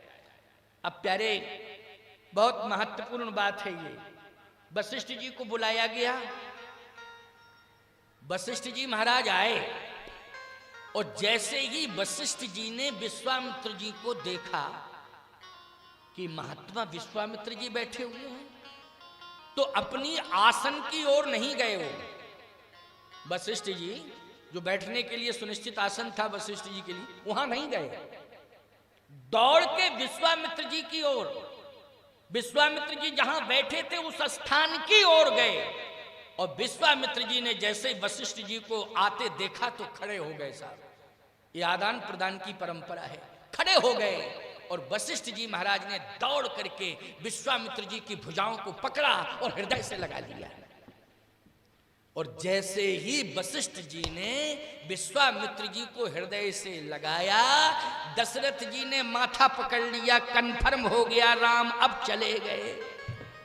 अब राम अयोध्या में रहने वाले नहीं है। अब कन्फर्म हो गया कि अब तो राम जी चले ही जाएंगे। हम नहीं जानते थे कि इतना प्रेम है, इतना प्रेम। अरे मतभेद हो सकता है, लेकिन मन भेद नहीं हो सकता है प्यारे। आज मन तो एक ही है ना। यज्ञ की प्रतिष्ठा का प्रश्न है, यज्ञ की रक्षा का प्रश्न है प्यारे। इसलिए इसमें प्रतिस्पर्धा की कोई आवश्यकता नहीं है। यज्ञ पूर्ण होना चाहिए, यज्ञ सफल होना चाहिए। पवित्र कार्य यदि कहीं हो रहा हो तो उसमें प्रतिस्पर्धा का भाव नहीं लाना चाहिए। जहां पर भी पवित्र कार्य हो रहा हो उसमें मन से समर्थन कर देना चाहिए प्यारे। अच्छा कार्य सफल होना चाहिए, उसमें किसी भी प्रकार के विघ्न बाधा करने की आवश्यकता नहीं है। उसमें प्रतिष्ठा का प्रश्न नहीं बनाना चाहिए, प्रतिस्पर्धा नहीं रखनी चाहिए। उसमें तो यही होना चाहिए कि नहीं नहीं, अच्छा कार्य हो रहा है, होना चाहिए। और भी हम भगवान से प्रार्थना करेंगे कि मेरे हाथों से भी अच्छा कार्य हो जाए। प्रभु हमें इतनी शक्ति प्रदान करे कि हमारे हाथों से भी अच्छा कार्य हो। ऐसी सोच रखनी चाहिए, ये सोच होनी चाहिए। वशिष्ठ जी महाराज की यही सोच है कि चाहे वशिष्ठ यज्ञ करें, चाहे विश्वामित्र जी यज्ञ करें, यज्ञ सफल होना चाहिए। इसलिए जितना ज्यादा से ज्यादा सहयोग मेरे द्वारा हो सकता है, वशिष्ठ जी कहते हैं मैं उतना सहयोग करूंगा, लेकिन यज्ञ विफल नहीं होने दूंगा। यज्ञ सफल होना चाहिए, यज्ञ के लिए सहयोग। हृदय से हृदय मिलाकर के दोनों महात्मा मिल रहे हैं। वशिष्ठ जी ने कहा महाराज अयोध्या आपकी है और आपका विलंब से आना हुआ अयोध्या में। लगता है कि अयोध्या वासियों से कोई भूल हो गई, अयोध्या के राजा से भी कोई भूल हुई, और अयोध्या के कुल पुरोहित से भी कोई भूल हो गई है, इसलिए आपने अयोध्या को ठुकरा दिया। यदि आपने अयोध्या को हृदय से स्वीकार किया होता तो आप कई बार अयोध्या में पधारे होते, लेकिन बहुत विलंब से आए। नाराजगी का कारण क्या है? आपसे मेरी प्रार्थना है, हम सब मिलकर के आपकी नाराजगी दूर करेंगे। आप बताएं तो आखिर बात क्या है? विश्वामित्र जी ने कहा, वशिष्ठ जी महाराज, आप बहुत उदार महात्मा हैं, आपका व्यक्तित्व बहुत विशाल है, बड़ी उदारता है। समुद्र की गहराई को एक बार मापा जा सकता है, लेकिन आपके अंदर ज्ञान की ही गहराई नहीं है, उदारता की भी गहराई है। उसको मापने का भी कोई मापदंड आज तक तैयार नहीं हुआ है। आप महापुरुष हैं, महान हैं, लेकिन आपने जो अपनी वाणी से ये कहा कि उदासीनता का कारण क्या है, तो उदासीनता का कारण यही है, असुर समूह सतावहि मोही,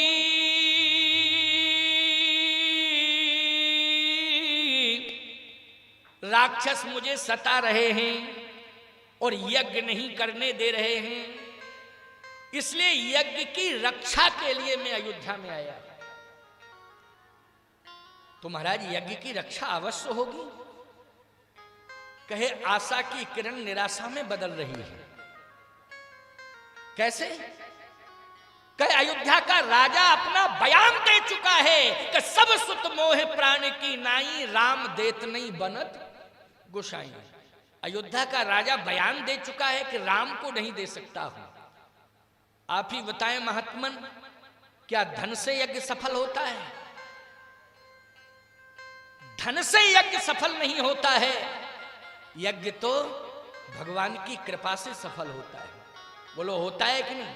जब भगवान की कृपा होती है तभी यज्ञ सफल होता है। नहीं तो धन लगाने वाले न जाने कितना धन लगा देते हैं, लेकिन फिर भी कहते साहब करोड़ों रुपया खर्च किया लेकिन यज्ञ संतोषजनक नहीं हुआ। कहते कि नहीं कहते? संतुष्टि नहीं मिली, धन तो बहुत लग गया लेकिन संतुष्टि नहीं हुई। क्यों? कहीं ना कहीं भगवान की कृपा की कमी रही। लोगों ने अभिमान, लोगों ने अहंकार को लेकर के उसमें आहुतियां डाली। समझ गए हो कि नहीं? लोगों ने अभिमान अहंकार को लेकर के आहुतियां डाली हैं, इसलिए यज्ञ सफल नहीं हुआ है। यदि भगत सहित मुनि आहुति दीने तो प्रगटे अग्नि चरु कर लीने। भक्ति परख ढंग से आहुतियां डाली गई होती भक्ति पूर्वक तो यज्ञ सफल होता। अहंकार युक्त चित्त से आहुतियां पड़ी हैं, इसलिए यज्ञ सफल नहीं हुआ है। लेकिन यज्ञ मेरा सफल नहीं हो रहा है। क्यों? मुझे धन की जरूरत नहीं है, मुझे तो भगवान की जरूरत है। और आज मैं भगवान को मांगने के लिए आया हूं तो भगवान मुझे मिल नहीं रहे हैं। वशिष्ठ जी ने कहा, मना किसने किया? मना किसने किया पहले ये बताओ। कहे, तुम्हारे चेले ने। पूछो। वशिष्ठ जी ने कहा, क्यों दशरथ, तुमने मना किया? अब झूठ तो बोल नहीं सकते, मना किया तुमने? कहे, महाराज मना नहीं किया, ये कहा था कि राम पर मेरा अधिकार नहीं है, राम जी पर तो गुरुदेव का अधिकार है, बस इतना मैंने कहा। विश्वामित्र जी बोले, तुलसीदास जी से पूछो। पूछो। तुलसीदास जी बोले, स्पष्ट कहा था, राम देत नहीं बनत गोसाई। राम देत नहीं बनत गोसाई। राम देते नहीं बनता, राम को नहीं दे सकता हूं, बाकी सब कुछ दे सकता हूं। धन ले लो, धैर्य ले लो, सब कुछ ले लो, राम को नहीं दे सकता हूं। वशिष्ठ जी ने कहा, दशरथ ये तुम्हारा अविवेक बोल रहा था, अज्ञानता पूर्वक बयान दिया तुमने। राम को तुम क्यों नहीं देना चाहते हो? राम को देने के लिए तुम्हारे पास साहस नहीं है। क्यों नहीं है साहस? क्योंकि राम को तुमने मोह बंधन में बांध लिया है। और राम को भगवान मान करके तुमने मोह बंधन में नहीं बांधा है, राम को तुमने पुत्र मान करके मोह बंधन में बांधा है। बोलो क्या मान करके? पुत्र मान करके। जबकि मैंने यज्ञ से यह संदेश दे दिया था कि पुत्र के रूप में वो आएगा, लेकिन होगा परमात्मा। मैंने यज्ञ में ही संदेश दे दिया था। इसलिए यज्ञ में प्रवचन कराए जाते हैं कि यज्ञ की महिमा को समझो कि भगवान कैसे मिलते हैं। बोलो भाई, यज्ञ में प्रवचन कराया जाता है कि नहीं कराया जाता है? यज्ञ में प्रवचन कराने का केवल परंपरा ढोना नहीं है। यज्ञ में प्रवचन का अर्थ है यज्ञ की महिमा को समझाना। बोलो यही अर्थ हुआ कि नहीं हुआ? तो यज्ञ चला, मैंने यज्ञ की महिमा को सुनाया था, बताया था। क्या तुमने सुना नहीं ध्यान से? मैंने कहा क्या था कि परमात्मा ही आएगा, लेकिन पुत्र बन के आएगा। उसे तुम पुत्र मत मानना, उसे तुम परमात्मा ही मानना। भले ही वो पुत्र की भूमिका में आ रहा है, लेकिन है कौन? परमात्मा। अच्छा सही बताओ, व्यास जी को सुखदेव जी पुत्र के रूप में मिले, लेकिन थे परमात्मा के नहीं थे? जल्दी बोलो, बोलो थे परमात्मा की नहीं? व्यास जी को सुखदेव जी डायरेक्ट साक्षात भगवान हैं। बोलो हैं भगवान के नहीं? सुखदेव जी साक्षात भगवान हैं, लेकिन व्यास जी को किस रूप में मिले? बोलो, पुत्र की भूमिका में मिले कि नहीं मिले? मिले निश्चित रूप से। लेकिन है कौन? वो पुत्र हैं कि परमात्मा है? वो परमात्मा है। ऐसे ही दशरथ जी को परमात्मा मिला, लेकिन पुत्र बन करके आया, लेकिन वो पुत्र है कि परमात्मा? वो परमात्मा है। इसके लिए दशरथ जी ने जैसे ही राम जी का जन्म हुआ तो एक प्रमाण पत्र जारी किया था। बोले प्रमाण पत्र क्या जारी किया? दशरथ पुत्र जन्म सुनि काना, ओ मानो ब्रह्मानंद समाना। ब्रह्मानंद की अनुभूति हुई। तुलसीदास जी को लिखना चाहिए था, दशरथ पुत्र जन्म सुनि काना, ओ मानो पुत्रानंद समाना। पुत्रानंद समाना, पुत्रानंद की अनुभूति हुई। तो पुत्रानंद की अनुभूति हुई, ऐसा एहसास कराना चाहिए था, लेकिन नहीं, पुत्रानंद की अनुभूति नहीं हुई। दशरथ पुत्र जन्म सुन काना, मानहु ब्रह्मानंद समाना। ब्रह्मानंद की अनुभूति हुई। बोलो हुई कि नहीं? तो ब्रह्म ही तो आया है। अच्छा एक बात और बतावें आपको, कौशल्या जी के समक्ष जब वह परमात्मा कीजे शिशु लीला अति प्रिय शीला, यह सुख परम अनूपा, जब शिशु लीला करने लगा वो परमात्मा, तब गोस्वामी जी कहते हैं कौशल्या माँ से कि कौशल्या माँ, आपकी गोद में शिशु है, ये शिशु कौन है? तब कौशल्या जी कह रही हैं, तुलसीदास जी ने मानस में लिखा है, व्यापक ब्रह्म निरंजन, अरे निर्गुण विगति विनोद, ओ सो अज प्रेम भगति बस कौशल्या की गोद। बोलो ईमानदारी से, वो शिशु बनकर के कौशल्या की गोद में किलकारियां ले रहा है, लेकिन है कौन? व्यापक ब्रह्म निरंजन निर्गुण विगत विनोद। वो प्रेम के कारण शिशु बन गया। कीजे शिशु लीला अति प्रिय शीला, यह सुख परम अनूपा। तो सीधी सी बात यह है, वशिष्ठ जी ने कहा कि मैंने यज्ञ में उपदेश दिया था तुम्हें, लेकिन मेरा उपदेश तुम्हारी समझ में नहीं आया, भूल गए दशरथ। जाकर नाम सुनत शुभ होई, मोरे ग्रह आवा प्रभु सोई। तुमने भी स्वीकार किया था कि प्रभु आया है, ब्रह्मानंद की अनुभूति भी तुम्हें हुई थी, लेकिन आज तुम ब्रह्म को पुत्र मान करके उसे महलों से दूर नहीं करना चाहते हो। आजकल मानसिकता यही तो हो जाती है माँ बाप की कि मेरा बेटा सुरक्षित रहे।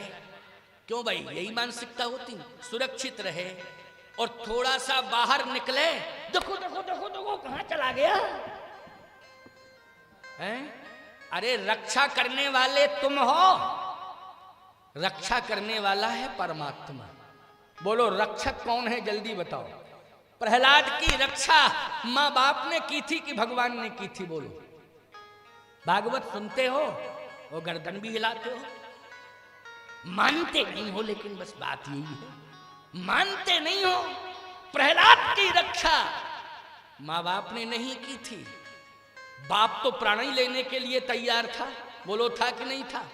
प्रहलाद की रक्षा महलों ने नहीं की थी, प्रहलाद की रक्षा शस्त्र ने नहीं की थी, प्रहलाद की रक्षा तो भगवान ने स्वयं की थी प्यारे। इसलिए सबका रक्षक भगवान है। बोलो है भगवान की नहीं? इसलिए ऐसा भाव मानना चाहिए। लेकिन मोह के कारण अपनी नजरों के सामने ही अपनी संतान को रखना चाहते हो, नजरों से ओझल नहीं करने देना चाहते हो, ये मोहाशक्ति है। लेकिन मैं सत्य कह रहा हूं, तुम्हें अगर संतान मिली है तो उसके हाथों से ऐसे महान कार्य होने चाहिए, महान कार्य होने चाहिए कि वो सारी दुनिया में भगवान के रूप में पूजा जाने लगे, भगवान समझ कर के लोग उसका सम्मान करने लग जाएं। लेकिन कब करेंगे? जब उसके हाथों से महान कार्य होंगे तब। इसलिए महान कार्य तब होंगे हाथों से जब उसे सत्य के पथ पर तुम चला दोगी अथवा तुम चला दोगे। बोलो सत्य के पथ पर यदि तुम्हारी संतान चलने लगेगी तो निश्चित है कि ज्यों ज्यों कदम आगे बढ़ेंगे सत्य मार्ग पर, त्यों तो उसके हाथ से अच्छे अच्छे कार्य होते रहेंगे। वो इतने महान कार्य उसके हाथों से होंगे कि संसार में वो भगवान के रूप में पूजा जाएगा, है ना? जैसे आज हम तुलसी को भगवान मान रहे कि नहीं, नानक को, कबीर को, सूर को बोलो भगवान मान रहे कि नहीं मान रहे हैं? इन सबको हमने भगवान मान करके पूजा है। बोलो भाई पूजा कि नहीं? इनकी वाणी ब्रह्म वाणी हो गई, ब्रह्म वाक्य। तुलसी, सूर, कबीर की वाणी, नानक की वाणी, तुकाराम की वाणी, एकनाथ की वाणी, नामदेव की वाणी, बोलो ये समस्त संतों की वाणी ब्रह्म के समान हो गई कि नहीं? इनको हम ब्रह्म मानते हैं, भगवान मान के पूछते हैं, क्योंकि ये घर के अंदर बंद नहीं रहे, वो सदमार्ग पर चलते रहे और लोगों को अपने साथ जोड़ते रहे और चलाते रहे। बोलो चलाते रहे कि नहीं? तो क्या बन गए? वो भगवान बन गए। इसलिए आज वशिष्ठ जी कह रहे हैं, दशरथ तुमने ब्रह्म को सोने के महल में बंद कर दिया है, तुमने ब्रह्म को चार दीवारी के अंदर बंद कर दिया है, तुमने उस ब्रह्म को सोने के पालने पर बिठा दिया है, लेकिन वो ब्रह्म तुम्हारी चार दीवारी के अंदर रहने नहीं आया है, मणि जटित अंगनाई में खेलने के लिए नहीं आया है, सोने के पालने पर झूलने के लिए नहीं आया है। वो ब्रह्म तो गौ, ब्राह्मण, संत, भक्त, केवट, गीध आदि का उद्धार करने के लिए आया है। इसलिए उसको महलों में बंद करने की आवश्यकता नहीं है। आहा, जैसे ही वशिष्ठ जी ने समझाया तब वशिष्ठ बहुविधि समझावा, ओ नृप संदेह नाश कह पावा। जैसे ही वशिष्ठ जी समझा रहे थे, विश्वामित्र जी प्रसन्न हो रहे थे, और जैसे ही समझाते समझाते वशिष्ठ जी ने विराम दिया तो विश्वामित्र जी बोल पड़े, देह भूप मन हर्ष। अब दो दो दो जल्दी दो, अब रोना धोना बंद करो, अब तो प्रसन्न होकर के दो। देह भूप मन हर्षित तजहु मोह अज्ञान। बोलो लिखा अज्ञान कि नहीं? ये अज्ञान बोल रहा था। देह भूप मन हर्षित, अरे तजहु मोहि अज्ञान,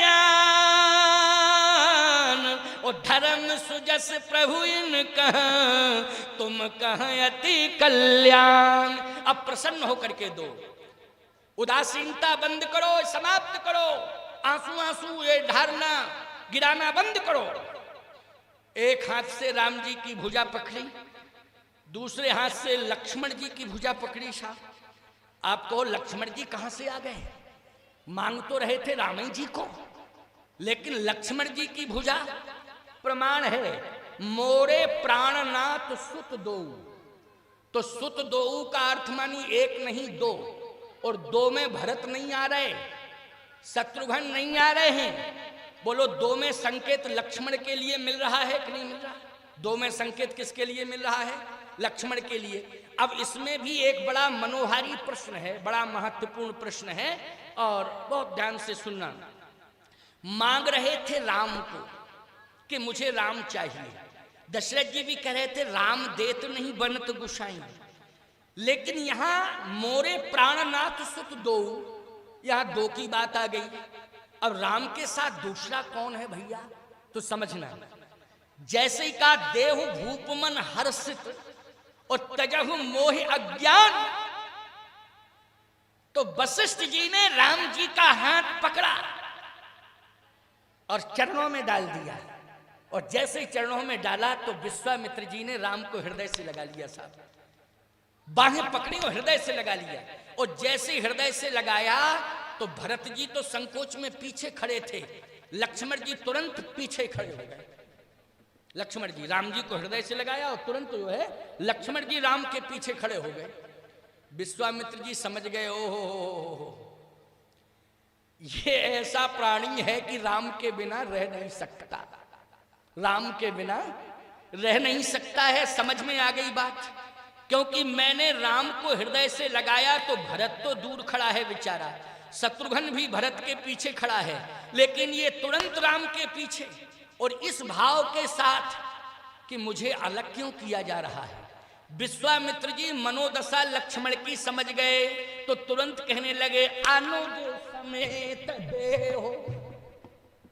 अनुज समेत, हमें दोनों चाहिए, अकेले नहीं, दोनों दोनों। किसी ने विश्वामित्र जी से कहा कि अरे ये चीची पीपी क्या कर रहा है, इसको ठीक करो। हाँ ध्यान रखा करो बेटा, तुम तो केवल इसी को ठीक रखो, है नहीं? हाँ कोई बात नहीं, वो अपने आप ही बोल पड़ा। हाँ इसके ऊपर भी दबाव पड़ रहा है। हाँ ऐसा नहीं है, ये ऐसे थोड़ी चिल्लाएगा। हाँ इसके ऊपर दबाव पड़ रहा है, कोई बात नहीं, चिंता मत करो। हम भी समझा रहे हैं इसको कि 15 मिनट और शांत रह जाओ, बस 15 मिनट बाद जो है आराम से बढ़िया दिव्य विश्राम होगा मंच का। और आप सब तो बिल्कुल ऐसे बैठे हो कथा सुनने में जैसे दुकान में संगमरमर की मूर्तियां रखी रहती हैं, है नहीं? ऐसी रखी रहती, ना हिलती ना डुलती, क्यों भाई? और ज्यों की त्यों ऐसे बैठे हो,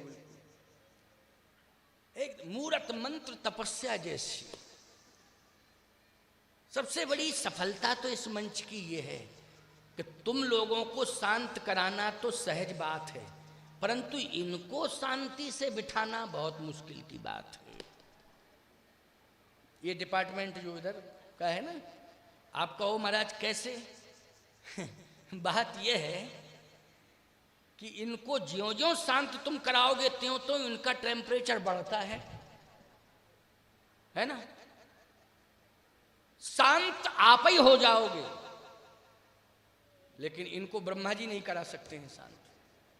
लेकिन नदी गांव की विशेषता है ये, और जगह की बात हम नहीं कर रहे हैं, और जगह होगा। नदी गांव की देवियों की एक विशेषता है कि जैसी कथा में रहती हैं वैसे ही घर में भी रहती हैं, क्योंकि अभी हमें 4 दिन और बोलना है। क्यों? अभी हमको 4 दिन कथा और कहनी है ना। जैसे ये कथा में बैठी हैं, और यहाँ तो माताओं बहन बेटियों, यहाँ तो केवल भारत के लोग ही नहीं देख रहे हैं, कई देश के लोग देख रहे हैं। ये YouTube चैनल के माध्यम से प्रसारण हो रहा है और ये रिकॉर्ड बन रहा है। हमेशा जगतगुरु राम स्वरूपाचार्य जैसे ही चैनल खोला जाएगा तो उसमें नदी गांव का जरूर सत्संग स्थल, सत्संग प्रवचन और ये ग्राउंड, ये सारी कथा, आपके बैठने की व्यवस्था सब दिखाई देगी। सब दिखाई देगी कि किस तरह से लोग बैठे हैं, कहाँ क्या हो रहा है। इससे संदेश अच्छा जाएगा, जाएगा कि नहीं? और आप तो बिना कहे ही सब बड़े अनुशासित और मर्यादित ढंग से बैठते हैं, और ये परंपरा अभी की नहीं है। गोविंद नगर नदी गांव की तो जमाने की परंपरा है। मैं कहता हूं बुंदेलखंड में मुझे 2 स्थान ऐसे दिखाई दिए जहां सबसे ज्यादा मंदिर, एक तो दतिया में, दूसरा नदी गांव में। क्यों भाई गलत कह रहा हूं? दतिया में भी बहुत मंदिर हैं, लेकिन मुझे ये विश्वास है कि अगर गणना की जाए तो दतिया से ज्यादा नदी गांव में मंदिर मिलेंगे। अगर गणना की जाए तो छोटे बड़े मंदिर मिला करके दतिया से भी ज्यादा। तो मैं कहता हूं कि अगर दतिया को लोग बुंदेलखंड में मिनी वृंदावन कहते हैं, तो मैं नदी गांव को मिनी वृंदावन और मिनी अयोध्या मानता हूं कि अयोध्या और वृंदावन दोनों की परंपरा से संयुक्त है। बोलो है कि नहीं?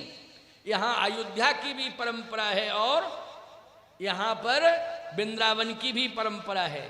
यहाँ राम जी के भी मंदिर मिलेंगे आपको, यहाँ गोपाल जी के भी मंदिर मिलेंगे आपको। बोलो मिलेंगे कि नहीं मिलेंगे? और कहना क्या, हनुमान जी के मंदिर तो बहुत ही मिलेंगे। बोलो मिलेंगे कि नहीं? इसलिए बड़ी कृपा है इस नगर के ऊपर। ये नदी के तट पर बसा हुआ है। ये पुष्पावती नदी कौन सी है भैया? अरे वो पहुँच तो तुम लोग अपनी भाषा में बोलते हो, लेकिन ये पुष्पावती नदी है ना। इसलिए ये साधारण नदी नहीं है प्यारे। यहाँ तो इतना भी परीक्षण हुआ है कि जैसे गंगा जी का जल किसी ने एक पात्र में रखा तो 2 महीने में क्या रिजल्ट आया, उस पुष्पावती का भी जल रखा गया तो क्या रिजल्ट आया। तो ऐसी मान्यता है कि दोनों के जल की समानता ही दिखाई दी है, महीनों लोग रखे रहे। इसका मतलब है कि गंगा जी की विशेष कृपा है पुष्पावती नदी के ऊपर। क्यों भाई, है कि नहीं? गंगा जी की कृपा है, क्योंकि बिना गंगा की कृपा के किसी का जल महीनों स्वच्छ और निर्मल नहीं रह सकता है। ये केवल गंगा की विशेषता है, नर्मदा जी की विशेषता है। लेकिन यदि किसी नदी का जल महीनों स्वच्छ और बिल्कुल किसी भी प्रकार की कहीं कोई कीड़े मकोड़ों की स्थिति पैदा नहीं हो रही है, तो इसका मतलब है गंगा जी की विशेष कृपा हो चुकी है। बिना कृपा के संभव ही नहीं है। तो ऐसी पवित्र नदी के तट पर ये नगर बसा हुआ है और ये ग्राम पंचायत ही है।